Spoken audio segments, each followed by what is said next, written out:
turista. Asimismo, establece que los prestadores de servicios turísticos deben contar con manuales de seguridad y atención de emergencia por cada actividad que se ofrece. Negligencia. Sería irrazonable exigir que todas las personas tuvieran que evitar siempre y a toda costa que se le cause un daño a otra persona. Es decir, no en todos los casos en los que la conducta cause un daño, se generará responsabilidad subjetiva extracontractual, sino que además es necesario que en dicho actuar haya mediado culpa o negligencia. La negligencia se da en aquellos casos en los que el responsable no deseaba la realización del perjuicio. No obstante, causa un daño incumpliendo con una obligación de cuidado a su cargo. Por lo tanto, para que exista responsabilidad es necesario que el daño ocasionado esté acompañado de un deber de cuidado del responsable sobre la víctima. Dicho deber de diligencia no debe llegar al extremo de exigir actos heroicos de todas las personas. Por lo tanto, la diligencia que debe ser tenida en cuenta es la ordinaria de un hombre medio o de una persona razonable. Solamente en aquellos casos en los que el daño extracontractual se produce como consecuencia de la prestación de un servicio, la diligencia que se debe esperar es la de un profesional, es decir, la de una persona que cuenta con las capacidades promedio para ejercer esa profesión. El caso concreto. Ahora bien, para verificar que existió una conducta u omisión negligente atribuible a la empresa, se deben destacar los siguientes hechos. El hotel en cuestión dentro de sus instalaciones cuenta o contaba con un lago artificial, el cual tiene equipos electrónicos y una bomba sumergible en agua, controlada con un interruptor termomagnético. Daño. Para que exista responsabilidad además de una conducta ilícita es necesario que exista un daño. Como se dijo con anterioridad, la noción del daño moral en nuestro sistema jurídico consiste en las lesiones a derechos o intereses de carácter extrapatrimonial generado por los diferentes tipos de responsabilidad. El daño debe ser cierto. Es decir, constatable su existencia desde un aspecto cualitativo, aun cuando no pueda determinarse su cuantía con exactitud. Un daño puramente eventual o hipotético no es idóneo para generar consecuencias resarcitorias. Debe decirse que el daño moral, por regla general, debe ser probado ya que se trata de un elemento constitutivo de la pretensión de los actores. Solamente, como se verá posteriormente, en aquellos casos en los que deba presumirse el daño moral, el actor se verá relevado de la carga de la prueba. En aquellos casos en los que el daño moral deba ser probado, podrá acreditarse su existencia directamente a través de periciales en psicología u otros dictámenes, periciales que puedan dar cuenta de su existencia. Asimismo, el daño puede acreditarse indirectamente, es decir, el juez puede inferir, a través de los hechos probados, el daño causado a las víctimas. En efecto, el Código de Procedimientos Civiles permite la prueba indirecta a través de las presunciones humanas. Sin embargo, a pesar de dicha regla genérica, el legislador reconoció la dificultad de probar el daño moral. Por esa razón, el legislador estimó pertinente reformar el Código Civil en cuestión y establecer que el daño moral se presume cuando se vulnere o menoscabe ilegítimamente la libertad o la integridad física o psíquica de las personas. En efecto, la doctrina reconoce que el sistema de presunciones es adecuado para tener por acreditado los daños de difícil acreditación. La Corte Interamericana de Derechos Humanos también es partícipe de esta idea. En esa misma línea, el alto tribunal también ha determinado que es posible invertir la carga de la prueba cuando el demandado cuenta con mayor facilidad de probar que actuó con la diligencia debida. Tal racionalidad puede trasladarse a la acreditación del daño moral en los sentimientos, en tanto es sumamente complicado probar este tipo de afectación. Así, de acuerdo al legislador, basta probar el evento lesivo y el carácter del actor para que opere la presunción legal y éste se tenga por probado. Por lo que en los casos en que opere la presunción será el demandado quien deberá desahogar pruebas para revertir la presunción de la existencia del daño. En el caso específico de que se cause la muerte de un hijo, esta Suprema Corte de Justicia de la Nación ha reconocido que con acreditar la muerte y el parentesco se tiene por acreditado el daño moral de los progenitores. Tal relación de parentesco les atribuye desde luego la calidad de víctimas, por lo que es infundado el argumento de la empresa hotelera en el sentido de que la víctima del hecho dañoso fue Oscar, ya que son los sentimientos de los padres los que se vieron afectados derivados de la conducta negligente de la empresa. Asimismo, el derecho comparado da cuenta de la necesidad de la presunción de la existencia del daño moral cuando ocurre la muerte de los parientes directos. En Colombia, por ejemplo, se ha reconocido que en caso de muerte, el daño moral se presume. Respecto de los parientes más cercanos, como lo son los padres, los cónyuges, los hijos, los hermanos y los abuelos. En el asunto que ahora se analiza, se menoscabó ilegítimamente la integridad física de Oscar Z. Por lo tanto, estamos en un caso en el que a partir del acto lesivo puede presumirse el daño moral que sufren los padres. Tal como se mencionó anteriormente, una vez acreditada la relación de parentesco, puede presumirse que existe el daño moral respecto de los parientes más próximos del fallecido, como son los padres, los cónyuges, los concubinos, los hijos, los hermanos y los abuelos. Nexo causal. Por último, es necesario demostrar el nexo causal entre la conducta del demandado y el daño causado al actor. Es decir, es necesario que el daño experimentado sea consecuencia de la conducta del agente. De lo contrario, se le estaría imponiendo responsabilidad a una persona que nada tiene que ver con el daño ocasionado. Es notorio que el problema causal se plantea de manera especialmente aguda cuando se reconoce o se puede establecer que, como es normal en la vida social, todo hecho, y por consiguiente también los hechos dañosos, son consecuencia de la concurrencia de una extraordinaria pluralidad de circunstancias. Se plantea así el problema de fijar límites oportunos a la responsabilidad, el principal de los cuales es el de la selección de las consecuencias dañosas, cuya finalidad consiste en afirmar la responsabilidad en alguno de los casos y negarla en otros. Se sigue de ello que el nexo causal entre la conducta imputable al demandado y el efecto adverso que de ella se deriva para el demandante debe estar debidamente acreditada porque el origen de la responsabilidad gravita precisamente en la atribución del hecho dañoso al demandado. Así las cosas, la responsabilidad supone la atribución de la autoría de un hecho que tenga la eficacia causal suficiente para generar el resultado. En el caso, el daño consistió en la afectación en los sentimientos de los actores derivada de la muerte de su hijo víctima, la cual se produjo porque el lago donde cayó se encontraba electrificado debido a la conducta negligente de la empresa, consistente en no dar mantenimiento a la bomba que El provocó que se incorruptible. electrificara el lago. Por tanto, es claro que la relación entre el hecho ilícito y el daño se encuentra plenamente acreditada, tal cual lo consideró el alto tribunal. Valor probatorio de la averiguación previa. Finalmente, se aclara que si bien varios de estos hechos están fundados en los elementos probatorios que obran en la averiguación, el máximo tribunal ha determinado que las mismas pueden tener un valor indiciario en los juicios civiles, relacionados con los mismos hechos sujetos a averiguaciones de carácter penal. En efecto, la Suprema Corte ha señalado que cuando una de las partes presenta una copia certificada de actuaciones, practicadas en un proceso penal como prueba para demostrar un hecho en un juicio civil, el juzgador está obligado a valorarlas. Se ha precisado que si bien las constancias que obren en las copias certificadas como pruebas o diligencias practicadas en un juicio o procedimiento penal no pueden producir efecto probatorio pleno por no haber sido practicadas conforme a las normas que rigen el procedimiento en el juicio en el que se están presentando, sí pueden tener un carácter indiciario.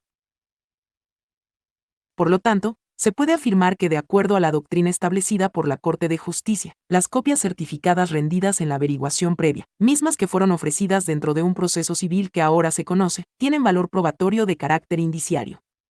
Por tanto, resulta infundado el argumento de la empresa en el sentido de que la Suprema Corte no debió tomar en cuenta las pruebas que obran en la averiguación, ya que en ningún momento se les atribuyó valor probatorio pleno, sino que se les catalogó como meros indicios, que, concatenados entre sí, llevan a la convicción de que el hecho dañoso se produjo por la culpa o negligencia de la empresa. El monto de la compensación derivado del daño moral. El derecho a la justa indemnización y la reparación del daño moral. Una vez establecido que se afectaron los sentimientos y afectos de los actores de manera ilícita, debe resolverse si tal daño moral está relacionado con el derecho a la justa indemnización. El alto tribunal ha admitido en diversas ocasiones que los derechos fundamentales tienen vigencia en relaciones entre particulares. Así, en el amparo directo en revisión 1621/2010, el máximo tribunal afirmó que los derechos fundamentales previstos en la Constitución gozan de una doble cualidad, ya que si por un lado se configuran como derechos públicos subjetivos, función subjetiva, por el otro se traducen en elementos objetivos que informan o permean todo el ordenamiento jurídico, incluyendo aquellas que se originan entre particulares, función objetiva. Así, en dicho precedente se afirmó que la doble función que los derechos fundamentales desempeñan en el ordenamiento y la estructura de ciertos derechos constituyen la base que permite afirmar su incidencia en las relaciones entre particulares.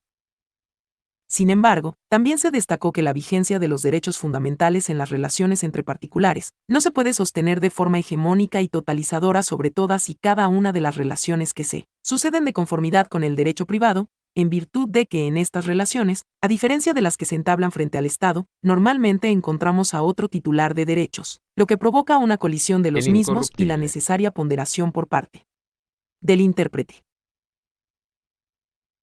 Así, de acuerdo a la doctrina de la Suprema Corte, la tarea fundamental del intérprete consiste en analizar, de manera singular, las relaciones jurídicas en las que los derechos fundamentales se ven encontrados con otros bienes o derechos, constitucionalmente protegidos. Al mismo tiempo, la estructura y contenido de cada derecho permitirá determinar qué derechos son solo oponibles frente al Estado, y qué otros derechos gozan de la pretendida multidireccionalidad.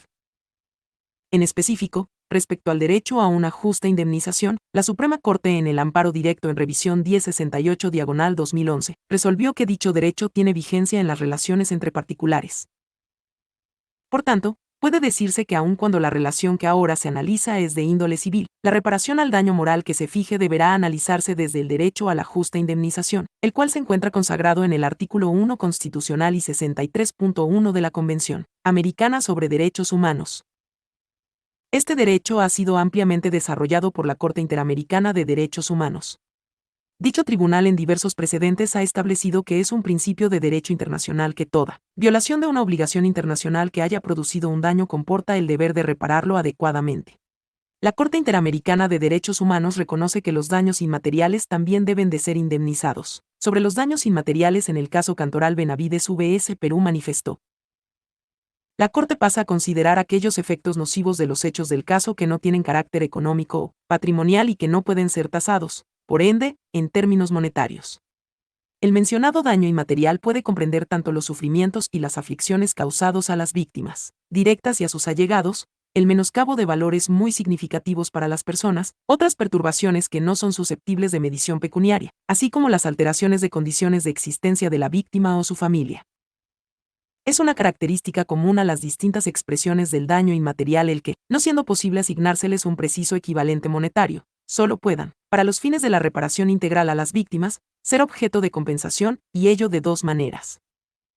En primer lugar, mediante el pago de una cantidad de dinero o la entrega de bienes o servicios apreciables en dinero, que el tribunal determine en aplicación razonable del arbitrio judicial y en términos de equidad. Y, en segundo lugar, mediante la realización de actos u obras de alcance o repercusión públicos que tengan efectos como la recuperación de la memoria de las víctimas, el restablecimiento de su dignidad, la consolación de sus deudos o la transmisión de un mensaje de reprobación oficial a las violaciones de los derechos humanos de que se trata y de compromiso con los esfuerzos tendientes a que no vuelvan a ocurrir. La jurisprudencia de la Corte Interamericana ya ha sido aplicada por la Suprema Corte de Justicia Mexicana.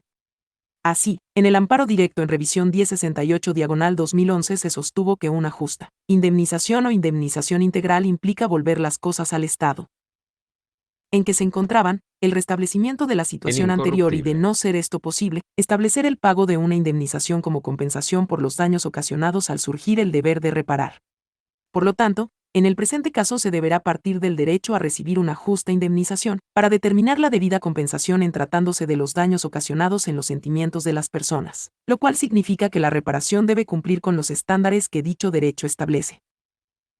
Además, mediante la compensación se alcanzan objetivos fundamentales en materia de retribución social. En primer lugar, al imponer a la responsable la obligación de pagar una indemnización, la víctima obtiene la satisfacción de ver sus deseos de justicia cumplidos. Así, mediante la compensación la víctima puede constatar que los daños que le fueron ocasionados también tienen consecuencias adversas para el responsable. Por otra parte, la compensación tiene un efecto disuasivo de las conductas dañosas, lo que prevendrá conductas ilícitas futuras. Dicha medida cumple una doble función, ya que las personas evitarán causar daños para evitar tener que pagar una indemnización. Por otra parte, resultará conveniente desde un punto de vista económico sufragar todos los gastos necesarios para que evitar causar daños a otras personas. A dicha faceta del derecho de daño se le conoce en la doctrina como daños punitivos y se inscribe dentro del derecho a una justa indemnización. En efecto, mediante la compensación el derecho desaprueba a las personas que actúan ilícitamente y premia a aquellas que cumplen la ley. De esta forma se refuerza la convicción de las víctimas en que el sistema legal es justo y que fue útil su decisión de actuar legalmente. Es decir, la compensación es una expresión social de desaprobación hacia el ilícito y si esa punición no es dada, el reconocimiento de tal desaprobación prácticamente desaparece.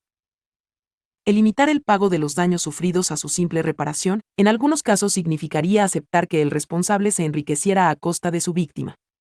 Lo anterior en tanto las conductas negligentes, en muchas situaciones, pretenden evitar los costos de cumplir con los deberes que exigen tanto la ley como los deberes generales de conducta. Por otro lado, dichos daños tienen el objeto de prevenir hechos similares en el futuro. Se trata de imponer incentivos negativos para que se actúe con la diligencia debida, sobre todo en tratándose de empresas que tienen como deberes el proteger la vida e integridad física de sus clientes. A través de dichas sanciones ejemplares se procura una cultura de responsabilidad, en la que el desatender los deberes legales de cuidado tiene un costo o consecuencia real. Por otro lado, una indemnización insuficiente provoca que las víctimas sientan que sus anhelos de justicia son ignorados o burlados por la autoridad, por lo que se le acrecienta el daño no reparado y se acaba revictimizando a la víctima, violándose de esta forma el derecho a una justa indemnización. En tal sentido, el alto tribunal considera que el carácter punitivo de la reparación del daño moral también puede derivarse desde una interpretación literal y teleológica del Código Civil en cuestión, el cual dispone que, cuando un hecho u omisión ilícitos produzcan un daño moral, el responsable del mismo tendrá la obligación de repararlo mediante una indemnización en dinero y que para determinar el monto de la indemnización se debe tomar en cuenta los derechos lesionados, el grado de responsabilidad, la situación económica del responsable y la de la víctima, así como las demás circunstancias del caso. Por lo tanto, se establece el derecho a recibir una indemnización por el daño moral resentido. Pero, por otro lado, obliga a que en la determinación de la indemnización se valoren, entre otras circunstancias, los derechos lesionados, el grado de responsabilidad y la situación económica de la responsable. La consideración de dichos elementos persigue el compensar a la víctima de manera justa. En tal sentido, se justifica que se determine el monto de la compensación atendiendo al bien jurídico lesionado y a la gravedad de la conducta de la responsable.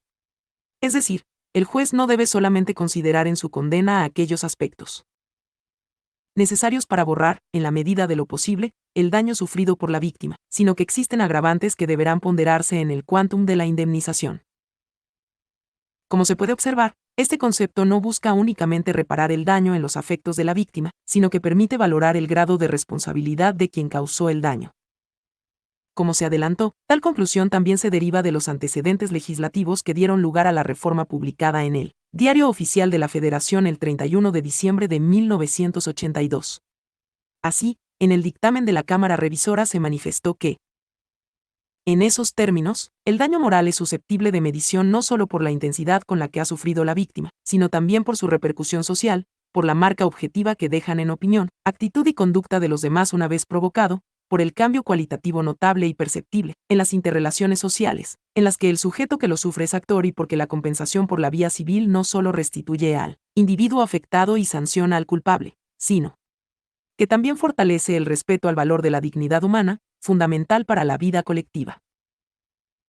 De esta transcripción se deriva que el legislador también buscaba fortalecer la protección de los bienes elementales del ser humano derivados de su propia dignidad. Así, consideró necesario reparar no solo el dolor sino sancionar al culpable, para crear una vida colectiva que se rigiera por el respeto a dichos intereses. Finalmente, debe decirse que una indemnización que tenga en cuenta, además del daño sufrido, el grado de responsabilidad del causante, no enriquece injustamente a la víctima. En efecto, el enriquecimiento ilegítimo tiene como presupuesto que no exista alguna causa legítima para enriquecerse, siendo que en el caso la compensación se encuentra plenamente justificada a partir del derecho a una justa indemnización. Dicho derecho ordena que todas las personas que sufran daños sean resarcidas integralmente. Por lo tanto, si al tomar en cuenta el grado de responsabilidad del causante se busca resarcir plenamente a la víctima, dicha indemnización se encontrará plenamente justificada. Siendo que, por otra parte, mediante la indemnización se logren fines sociales deseables. En conclusión, el monto de la indemnización que se fije como compensación por el daño sufrido por Óscar Z debe ser suficiente para resarcir dicho daño y reprochar la indebida conducta del responsable. Parámetros de cuantificación del monto de la compensación del daño moral. Tal como se sostuvo en el apartado anterior, la compensación que se fije debe ser justa, por lo que para lograr dicho fin es necesario establecer parámetros que auxilien al juzgador a resarcir el daño causado. Lo anterior, atendiendo por un lado a tal derecho fundamental, y por otro, a la naturaleza de la institución del daño moral. La valoración del daño moral y la cuantificación de su compensación pecuniaria constituyen motivos de auténtica preocupación en el derecho comparado y en la doctrina especializada. En efecto, sin duda alguna, resulta particularmente difícil establecer los parámetros que deberán tomarse en cuenta a la hora de fijar el quantum de la reparación. Su determinación oscila entre el margen de discrecionalidad que debe tener el juzgador para ponderar todos aquellos elementos subjetivos que intervienen en la calificación del daño, sus consecuencias y en lo que efectivamente debe ser compensado, y la arbitrariedad que puede generarse al momento de fijar dicha reparación sin explicitar los elementos que conducen al juzgador a arribar a dicha conclusión. Conviene asimismo no confundir la valoración del daño con la cuantificación de la compensación que le corresponde. Se trata de dos operaciones distintas, donde si bien interviene el tipo de daño causado y la valoración de su gravedad, la compensación puede responder a factores que van más allá de la afectación cualitativa que resintió la víctima. En efecto, valorar el daño es determinar su entidad cualitativa, es decir, establecer el tipo de derecho o interés moral lesionado, así como el grado de afectación que se produce a partir del mismo o, lo que es igual, esclarecer su contenido intrínseco o composición material, y las posibles oscilaciones de agravación o de disminución, pasadas o futuras. Una vez que el daño ha sido valorado, corresponde ponderar su repercusión en el plano indemnizatorio, esto es, determinar cuánto se debe pagar, para alcanzar una justa indemnización que atienda a los fines de la institución prevista en el Código Civil en cuestión. Asimismo, como ya se ha destacado, si bien los intereses extrapatrimoniales no tienen una exacta traducción económica, ello no debe dar lugar a dejar sin reparación al afectado. Existen diferentes formas de valorar el quantum indemnizatorio. Ciertamente nuestro derecho se ha evolucionado de aquella que imponía en la reparación del daño límites bien tasados o establecidos a través de fórmulas fijas, a la necesidad de su reparación justa e integral. En esta evolución jurisprudencial, se inscribe el presente caso. Así, puede afirmarse que el régimen de ponderación del quantum compensatorio depende de la conceptualización del derecho a una justa indemnización, de la visión que nuestra tradición jurídica adopta de la responsabilidad civil, y en particular, del deber de mitigar los efectos derivados del daño moral. A lo largo de esta sentencia se ha establecido que el daño moral tiene repercusiones tanto patrimoniales como extrapatrimoniales, las cuales a su vez pueden ser presentes o futuras. Se ha afirmado asimismo que el carácter compensatorio del daño moral implica, por un lado, el valorar el tipo de derecho o interés lesionado, esto es, ponderar el aspecto cualitativo del daño, y por otro, cuantificar sus consecuencias patrimoniales. A su vez, atendiendo a la literalidad del precepto ahora analizado y a la intención del legislador, en la determinación del quantum compensatorio también deberá valorarse el grado de responsabilidad de la parte demandada, así como el aspecto social del daño causado, esto es, la relevancia o implicaciones sociales que pueda tener el hecho ilícito. Así, en la cuantificación del daño moral deben ponderarse los siguientes factores, los cuales a su vez pueden calificarse de acuerdo a su nivel de intensidad, entre leve, medio o alto. Dichos modalizadores permitirán establecer el quantum de la indemnización. Respecto a la víctima.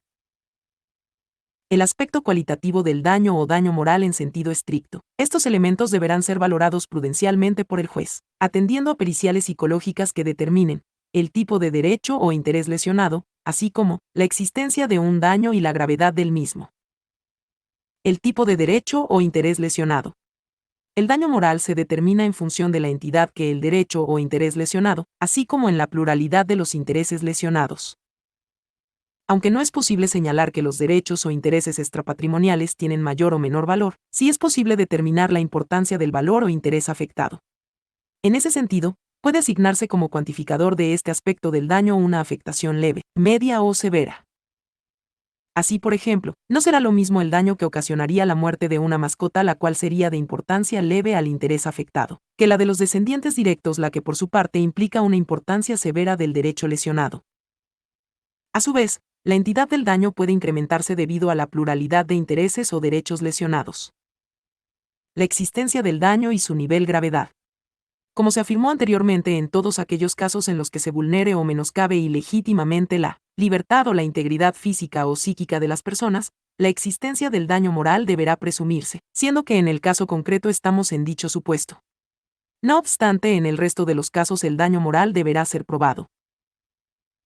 Como elemento ponderador de la intensidad del daño resentido, debe valorarse su gravedad. Es decir, el grado de la modificación disvaliosa del espíritu, en el desenvolvimiento de su capacidad de entender, querer o sentir, y por la repercusión que tal minoración determina en el modo de estar de la víctima.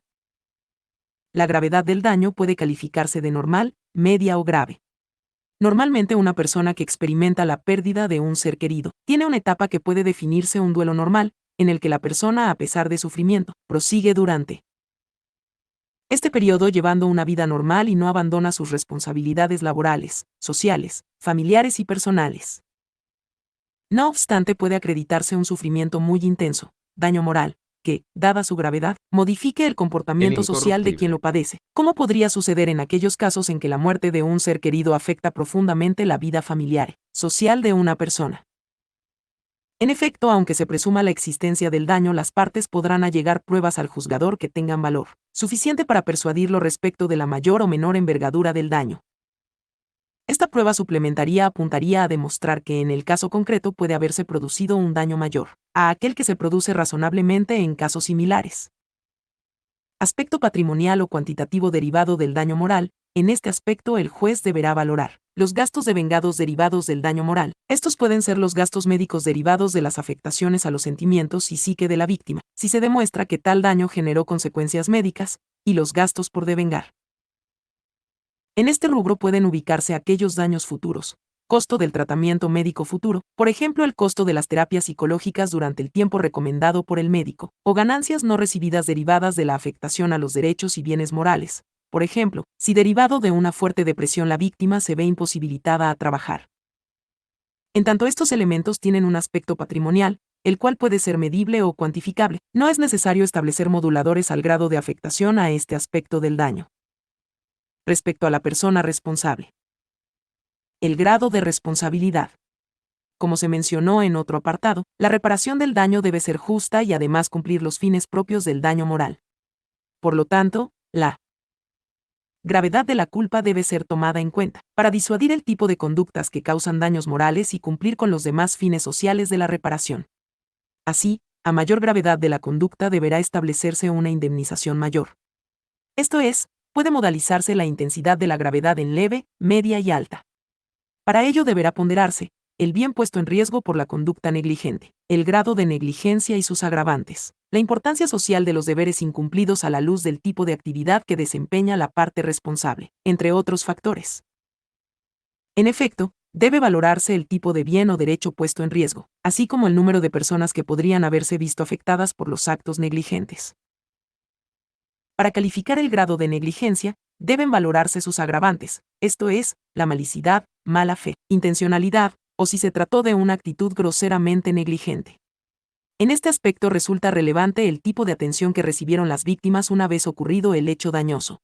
Por otro lado, es necesario observar la relevancia social del hecho, esto es, la importancia de generar una cultura de responsabilidad, a la luz del tipo de actividades que realiza la responsable. Esto es, el evaluar la necesidad de colocar incentivos que logren disuadir tales conductas. Los aspectos anteriores deben analizarse a la luz de los deberes legales incumplidos, los deberes genéricos de responsabilidad del desarrollo de la actividad que generó el daño y, por supuesto, basarse en material probatorio.